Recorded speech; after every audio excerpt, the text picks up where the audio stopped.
Another story about relationships to share. Here's the possibly negative side of doing the word of the day. You might have to change something in your life because once you gain self-trust, things that you could tolerate cease to be tolerable. So I have a friend who was married to his partner for about 10 years.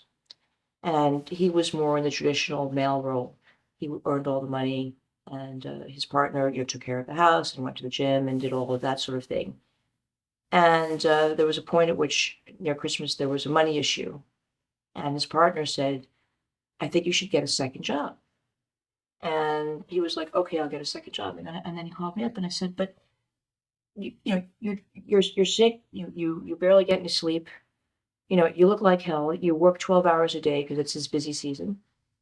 What do you mean your partner asked you to get another job? He's not working. Why can't he go get a job in a dress shop or something for, right? Or pack groceries or do something, for the monthly need to make this extra money. Why can't you do it?" And my friend got very angry at me, of course, and said, "Don't talk about him, blah, blah, blah, blah, blah." And then I went off and I said, "Okay, fine, but don't forget to do the word of the day.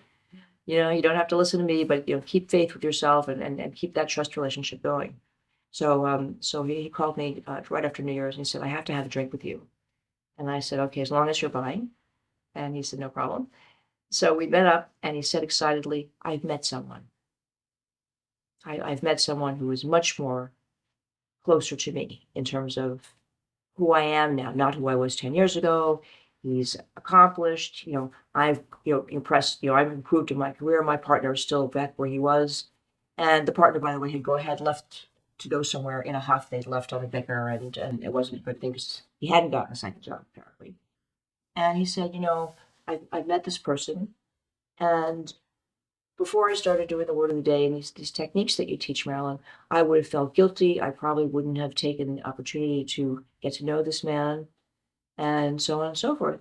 He said, but ultimately, I was able to sit down with myself and say, okay, I trust myself. Now, this is the rest of my life. I've given this preceding person a good 10 years of my life. It has not been repaid. As the recent, it's my needs are not being even considered here. And this other fellow is, the polar opposite. And I haven't done anything about it yet, but I think I owe it to myself to be happy. What do you think? I think probably people will be divided. My personal opinion is I agree with them.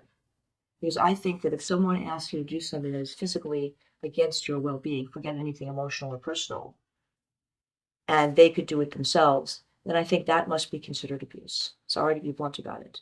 So if you like what I'm talking about and you're interested to know more, please join me, come to a webinar, read the books, enjoy the blog, and most importantly, do the word of the day and be true to yourself.